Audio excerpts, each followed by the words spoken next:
A União das Casas Espíritas da Zona Norte apresenta O Espiritismo está no ar, um programa que anuncia, esclarece e consola.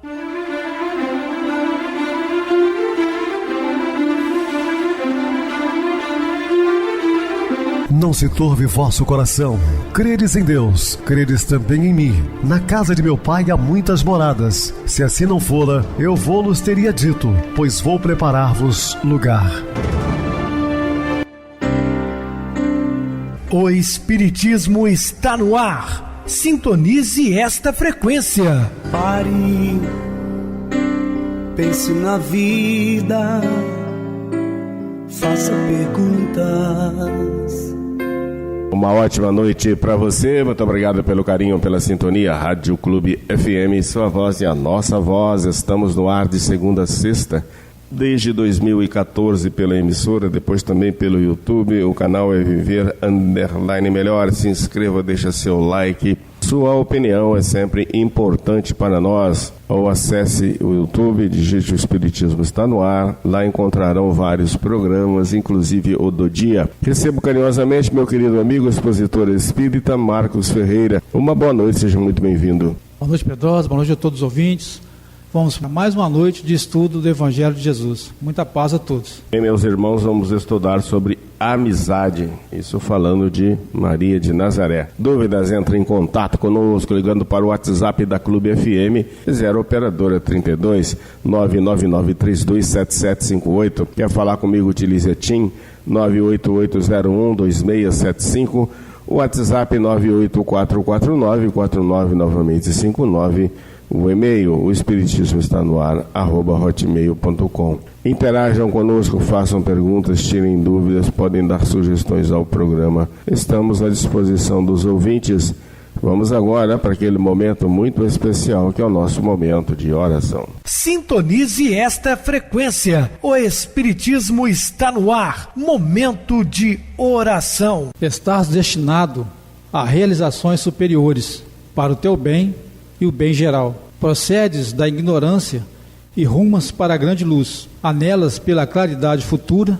No entanto, movimenta-te ainda entre sombras remanescentes. Cuida-te, mas a fim de que a tua usina psíquica não ofereça energia para utilização prejudicial a ti próprio.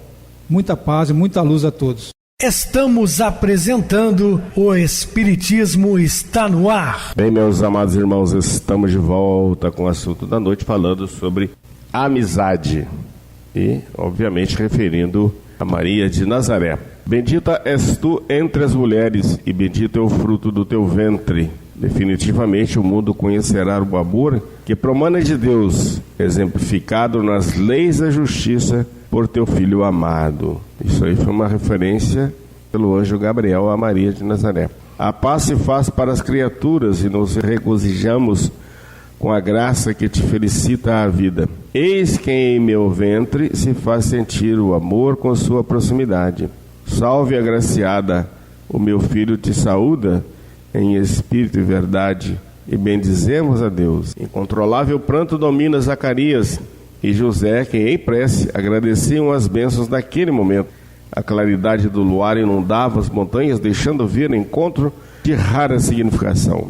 Lembrando que Zacarias era um idoso, também a sua esposa, e mais tarde ela engravida, eles vão ser pais de João o Batista, primos de Jesus, porque Isabel, em algumas narrativas dizem que ela era irmã de Maria de Nazaré, outras que ela era prima de primeiro grau de Maria de Nazaré, mas não importa, Jesus e João Batista eram primos. A claridade do luar inundava as montanhas, deixando ver o encontro de rara significação. Maria em lágrimas de luz, Isabel enobrecida pelas forças superiores. Lembrando que Isabel engravidou um pouco antes de Maria. Revela-se a importância da união entre todas as criaturas. O Senhor não prescindia da cooperação benigna de Zacarias e Isabel para o precursor, por antecedência, e o lar como berço a permitir a vida, fazia-se base às felizes realizações. Então, ali nasceria o precursor que ia abrir os caminhos para a chegada do Messias, como narra o Antigo Testamento, né?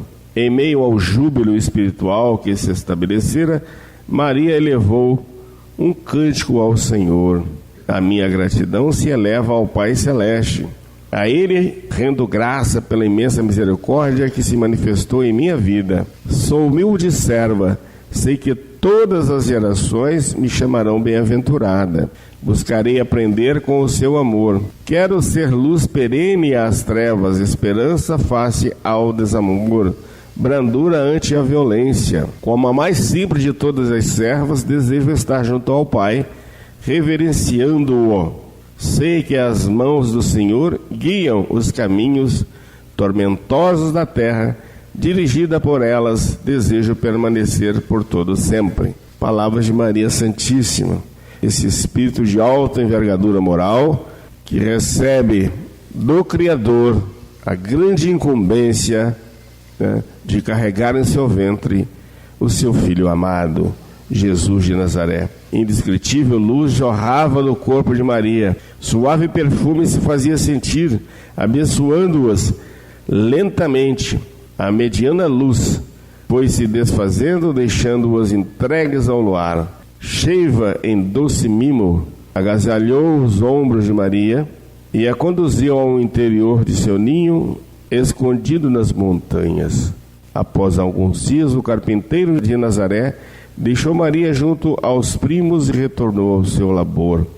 3 meses transcorreram em branda espera. Isabel tecia as roupas do filho querido e Maria as bordava, impregnando-as de bondade. As tardes serenas as encontravam unidas sob a bênção da prece, a reclamar com saudade José. Então José deixa Maria aos cuidados de Isabel, sua prima, e parte para o trabalho, passando um total de 3 meses distante. O sol brilhava com névoa que cobria as montanhas, os raios apresentavam-se em disfarçada timidez. Maria levantara as cortinas e olhara pela abertura da parede, percebendo os pontos mais elevados cobertos pelo esbranquiçar da névoa forte. Deixando seu recanto, colheu a ração e serviu os animais. De súbito, como a vencer a persistência, esbranquiçado, o sol lavou as montanhas em claridade e agradável calor. Maria sorria a aplaudir o imponente astro-rei. Zacarias assomou a abertura do abrigo rochoso. Ao voltar-se, Maria sentiu preocupação do velho amigo e adentrou o ninho acolhedor. Isabel, secundada por antiga serva, orava ao Pai, e Maria compreendeu que para ela chegara o sublime momento. Água em vasilhames de barro, paus sustentando tecidos que a própria Isabel preparava, e essência que a velha servidora passava no ventre para ajudar o nascituro, uma crença que as mães respeitavam. Então estava ali a serva cuidando de Isabel, no momento do nascimento de João Batista. Abraçando-se à prima, que amava como a mãe querida, Maria enxugava-lhe as têmporas suarentas. As dores cresciam em ritmo acentuado e, em altos brados, o precursor saudou a terra. Então aí temos o nascimento de João Batista, o grande pregador do Jordão. Lágrima nos olhos de Isabel ao contemplar o pequenino, grande amor de sua vida. Maria, tomando-o com doçura, apertou de encontro ao seu coração, percebendo que a cálida luz inundava o reduto rústico. Entregou-o à mãe, que o acariciou com mãos suaves. Zacarias, preso à intensa emoção, beijou a face amada da companheira e tomou João nos braços. E em pranto feliz, a voz em hosanas ao Criador. Lembrando que Zacarias, após ter a visão de um anjo dizendo que ele seria pai, né, e sua esposa Isabel mesmo, já idosa, teria um filho, ele ficou emudecido durante todo esse tempo. Volta a falar no nascimento de João, seu filho. Eu te glorifico, ó Pai, e pelos tempos da eternidade renderemos graças em trabalho e amor. João, como a responder à gratidão do Pai, chorou em altos brados. Era a mesma voz que anos mais tarde seria ouvida no deserto das almas e nas montanhas por onde ele corria. Antevendo o futuro glorioso de Jesus, reservava ao mundo: o Pai o recobrirá com pelos de camelo para protegê-lo das intempéries. Sabia o respeitável sacerdote, como a nobre Isabel, que junto a eles voltava a viver o mesmo que fora Elias, e tal quase esse vestiria João. Então, lembrando que João o Batista era a reencarnação do profeta Elias. Elias novamente voltara à vida física. Após alguns dias, José chegava para saudar o precursor e reconduzir Maria de volta ao lar. Em breves meses, voltariam a se unir para a glorificação do Messias libertador. A velha servidora de Isabel preparara frutas e pães regados com mel.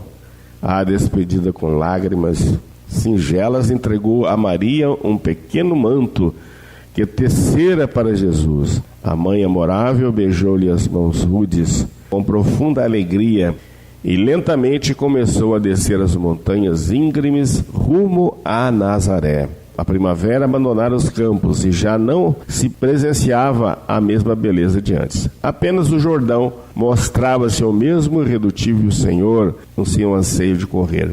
O deserto ia ficando para trás e os ciprestes saudaram-nos com beleza. Amorosamente abraçaram-se de volta ao lar. O precursor já estava na terra e logo chegaria o Messias tão anunciado. O remanso da tarde, no aplaudir dos galhos estendidos à amplidão, reverenciava os dias vindouros. Zacarias, não temas, porque a tua oração foi ouvida.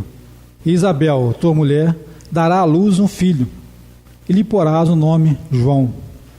Lucas, capítulo 1, versículo 13. Os frutos saudáveis rebatavam os galhos fartos, curvando-os. A aragem cálida beijava as messes substanciosas, espalhando perfume. Ainda há pouco tempo, em florações viçosas, revelando o futuro. Frutos saborosos que mitigaram a fome dos viajores e das aves, ofertando sementes para a continuidade da vida. 2 olhos buliçosos e penetrantes respeitavam-nos, antevendo a alegria de saboreá-los, e com mãozinhas firmes colheu-os em transbordante ventura. À sombra aconchegante que convidava a descansar, o pequeno guardador de frutos aquietou-se, nutrindo-se como néctar que a criação lhe oferecia. A tarde se desfez em cores cambiantes, brotando o prateados refluxo do luar. As estrelas faiscantes, quais belos vagalumes, alegraram o firmamento. Meditativo em notas de inocência, o pequeno revelava consciência acima de sua pouca idade. Aquele era João, a quem chamariam o precursor, o maior renascido de ventre de mulher, a ventura de Isabel e Zacarias. Educado sob as baladas delicadas que a mãe lhe ofertava, sentindo a honradez e a segurança do pai, João revelou o caráter nobre, sensível e complacente. Não julgava ou pré-estabelecia juízo e respeito dos outros. Antes desenvolvia severidade para com os próprios atos. Sabia o Batista das perspectivas do esplendor espiritual que Jesus traria. João pisava o chão astuto da terra, encontrando a algidez dos indiferentes, o bramir dos perseguidores, a simplicidade dos aprendizes. Coragem não poderia faltar-lhe. Os testemunhos e desafios enormes, os caminhos áridos deveriam ser preparados para o Messias libertador. Sua voz despertaria atenções em aprendizes sinceros, mas incomodaria os inconsequentes. Passos largos e firmes, penetrando a convivência abusiva. Ele era discernimento, ressoando até os que se faziam surdos. Surpresas sufocavam os mais ousados. O Batista sustentava-lhe olhares e respondia em tom de verdade às interrogações maliciosas. Sua voz impregnada de magnetismo, sensibilizada, conduzindo reflexões. O tom altissonante irradiava-se em intraduzível nobreza. Eu sou a voz do que clama no deserto, deserto dos sentimentos, na degradação dos costumes e na ausência do amor. Homens assemelhando-se às feras, desrespeitando a própria vida, insurgindo-se contra o direito dos semelhantes. Imposição de leis que destruíam e em seguida o aplauso dos destroços. A mensagem dele preenchia os espaços vazios do deserto das almas. Há uma centelha divina em cada criatura e fundamental será trabalhar sempre para inflamá-la. Acreditando potencialidade dos seres, perseverava para a sensibilização indispensável de cada um. Toda a criação obedece a critério, planejamento, e João não deixaria essa sabedoria entregue ao nada. Meditara e dispusera-se à ação após estar com o Messias nas areias do deserto da Judéia, onde o trabalhador divino enfatizara a premença da educação espiritual. Os homens simples percebiam a sagacidade dos lobos vorazes em realizações inteligentes, mas constatavam com desaponto o deserto das virtudes nos corações. Próximos das volúpias deveriam acionar forças. Os tentadores estariam quais aves soturnas, espreitando-as para conduzi-los às buscas do ouro perecível. Ostentariam glórias e luxos inimagináveis para dominar e reter os tíbios, escravizando sem comiseração. O precursor ouvira Jesus em diferentes momentos, percebendo a profunda e decisiva orientação que deveria transmitir aos homens. João estava diante da oportunidade em que poderia vivenciar o amor a Jesus, ao Pai e a todas as criaturas. Os homens seriam tentados e conheceriam momentos repetidos de angústia e dor, quando as situações difíceis os levariam a aferir da própria fé. O Batista alegrava-se na bênção do trabalho renovador que o Pai lhe proporcionava. Estaria ao lado dos companheiros de ideal, também por reconhecer que todos traziam no íntimo urgência de estímulo e de amizade, de compreensão e de amor. Quem conseguiria vencer as tentações? Quem conseguiria vencer as tentações junto ao poderio que gritava inclemente sem as orientações de Jesus? Havia premência em apontar veredas, conclamar o bem, oferecer pontos de apoio para que o aprendiz, singelo e cansado das lutas, tivesse onde se apoiar. Poderio, pusilanimidade, resistência, buscas e anseios se misturavam assustadoramente. João, não obstante a desordem e inversão dos valores, vestira-se com um cinto de couro em torno de seus rins e pelo de camelo nas vestes, determinado sair a preparar os caminhos do Senhor. A cada instante de ação amorosa correspondia larga experiência que o fortalecia. As estradas espinhosas, a solidão cortante, o abandono e a indiferença cresciam, comprovando ao Batista a importância de sua ação de amor.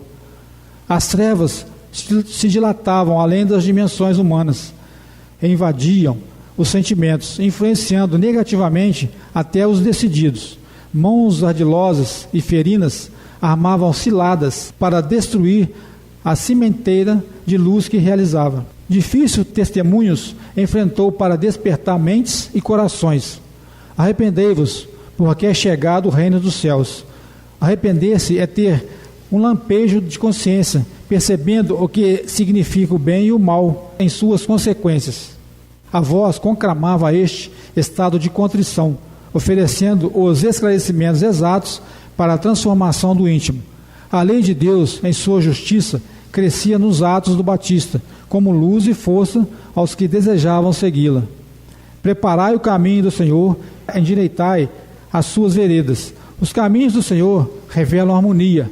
As suas veredas são claras e justas, na expressão absoluta da verdade. O precursor trazia a responsabilidade de sensibilizar os simples para as virtudes que necessitavam cultivar. Falava aos ímpios, asseverando a hora de remissão, e não seguia sem dirigir-se aos senhores que detinham poder sobre a terra. As estradas encontravam-se marcadas por questões de toda sorte. As ilusões cresciam sob consequências que agravavam a panorâmica terrena.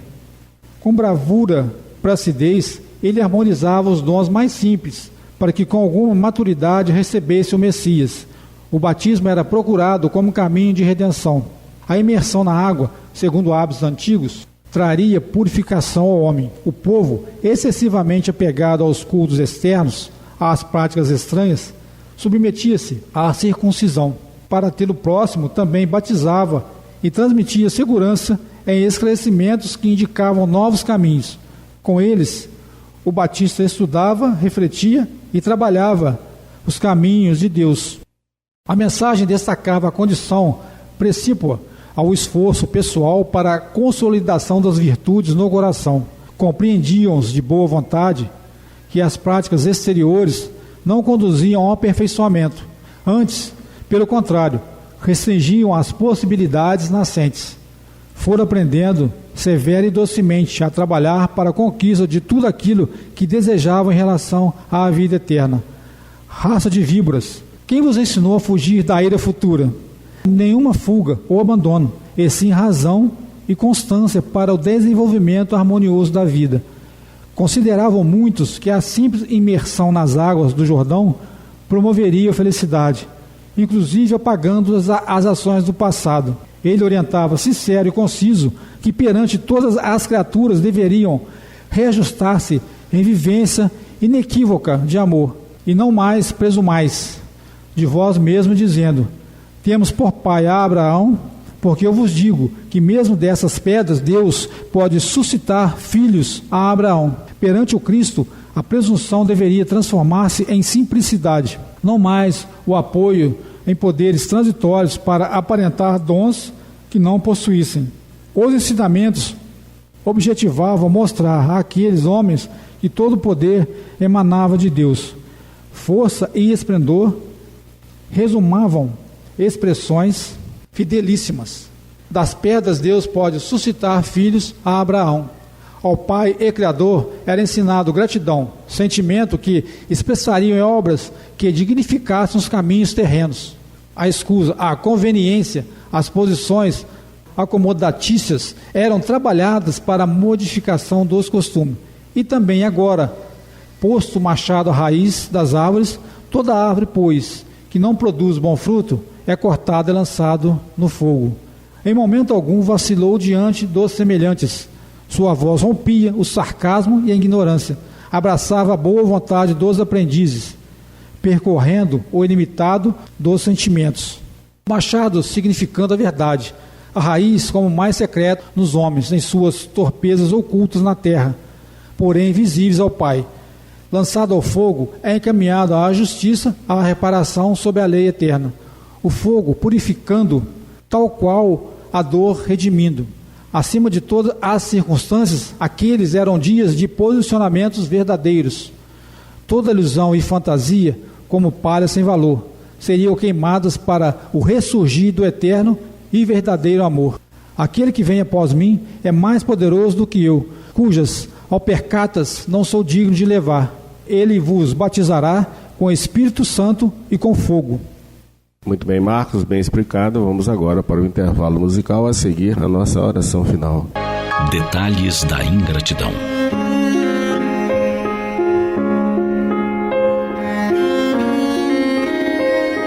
Conta-se que em Londres vivia um funcionário da limpeza pública chamado Molly Gruber. Idoso, era estimado por todos pelos valores morais que cultivava.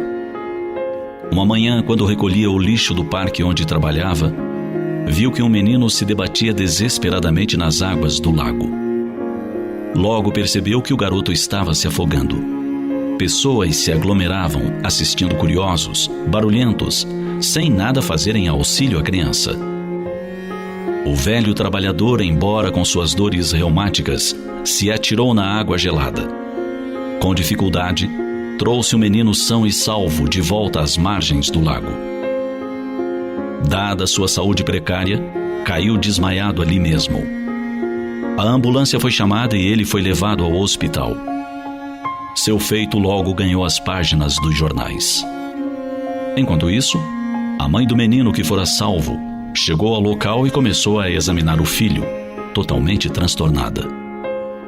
Em dado momento, olhou para a cabeça do menino e notou a falta do boné que ela dera de presente a ele naquele dia. Começou a gritar e a reclamar, dizendo que o velho roubara o bonezinho do seu filho e exigia que trouxessem de volta o boné. Como ninguém lhe atendesse o desejo, por totalmente descabido, ela foi até o hospital. Nem se dera conta de que a vida de seu filho, o bem mais precioso, fora preservada. Que graças a Deus, ele estava bem, porque fora retirado da água antes de ficar enregelado. Não. O que ela queria era o bonezinho do garoto. Chegando ao hospital, exigiu ver o velho que realizara o furto. Tanto gritou e fez escândalo que o médico de plantão indignado lhe disse: se a senhora não deixar o nosso herói descansar e se recuperar em paz, eu chamo a polícia para prendê-la. Com o choque, a mulher se calou e foi para casa. No dia seguinte, o idoso trabalhador morreu. Os moradores da região onde ele vinha servindo com retidão há anos inundaram o parque de flores e de letreiros com mensagens de gratidão. Era a sincera homenagem a quem doou a própria vida para salvar uma criança desconhecida. Por vezes, esquecemos de ser gratos a dádivas que nos são ofertadas. Em vez de lembrarmos das alegrias que nos chegam, dos amigos que nos brindam com sua presença, lembramos somente da maldade com que fomos alcançados em algum momento.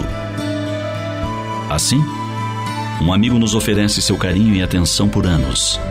Certo dia em que ele não está bem e nos dirige uma palavra infeliz, de imediato o descartamos de nossa convivência. E dali por diante, a todos os que encontrarmos, diremos da nossa mágoa, da agressão que recebemos, da má educação do ex-amigo. Contudo, nos dias de felicidade e bem-querer, não ficamos alardeando tudo o que aquela pessoa nos ofereceu. Esquecemos de que passou a noite conosco no hospital quando nos acidentamos e nossos familiares estavam distantes. Olvidamos que nos estendeu a carteira farta nos dias das nossas necessidades, nunca pedindo pagamento dos dispêndios que teve conosco. Não recordamos dos dias de alegria, das férias compartilhadas, dos passeios realizados, dos momentos em que nos alimentou a alma com a sua alegria e disposição. Pensamos somente no ato infeliz de um dia, de um instante. Pensemos um pouco se ante as bênçãos que nos chegam, não estamos agindo como aquela equivocada mãe. Pensemos.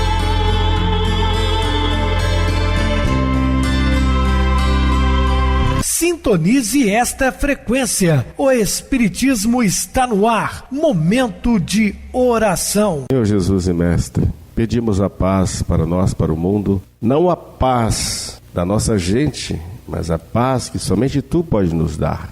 Porque essa paz interior muda-nos completamente. Mudamos o foco, a maneira de pensar. Sabedores que somos imortais, que a vida não cessa num túmulo e temos a oportunidade de regresso. E também, ao retornar à pátria espiritual, encontraremos com os nossos afins. Isso é grandioso, é consolador, é dessa paz que falamos, Senhor. Então não nos prendermos às coisas temporais, materiais, mas assim a do Espírito imortal. Conserve em nós a fé, a esperança e o amor. Que assim seja. Meu querido irmão Marcos, suas despedidas. Boa noite, Pedrosa. Boa noite a todos os ouvintes. Grato pela oportunidade. Muita paz e muita luz a todos. Boa noite para você, Marcos. Muito obrigado pelo apoio aqui no programa. Boa noite também a todos os amados irmãos ouvintes do YouTube, internautas do Brasil e do exterior, nossos irmãos da Zona Norte e de Juiz de Fora que nos acompanham com a rádio local 87,9 Rádio Clube FM. Continue ligados ouvindo a nossa próxima atração, o programa Batidão com o DJ Tico, a seguir na voz de Ailton Moreno, Encontro Central. Boa noite a todos e até amanhã, se Deus quiser.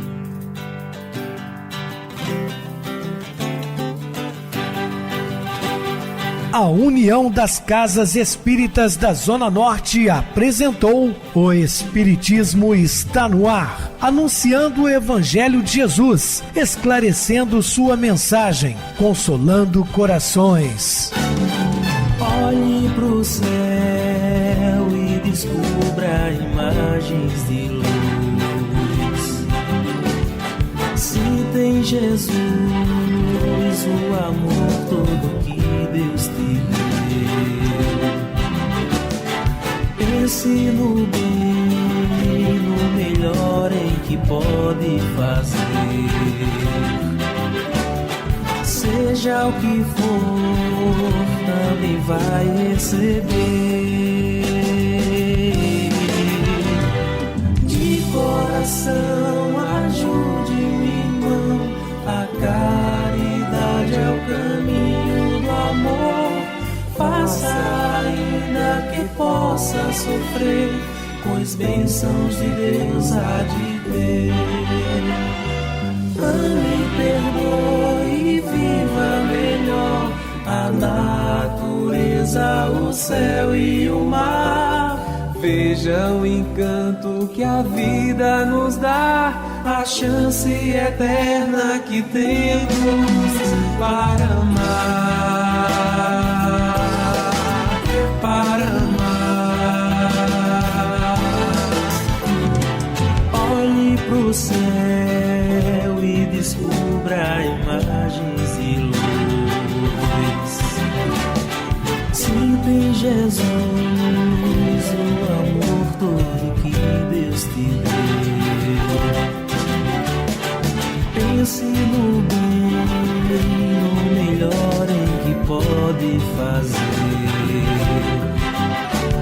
Seja o que for, também vai receber. De coração, ajude o irmão. A caridade é o caminho do amor. Faça ainda que possa sofrer, pois bênçãos de Deus há de ter. Ame, perdoe e viva melhor a natureza, o céu e o mar. Veja o encanto que a vida nos dá, a chance eterna que temos para amar.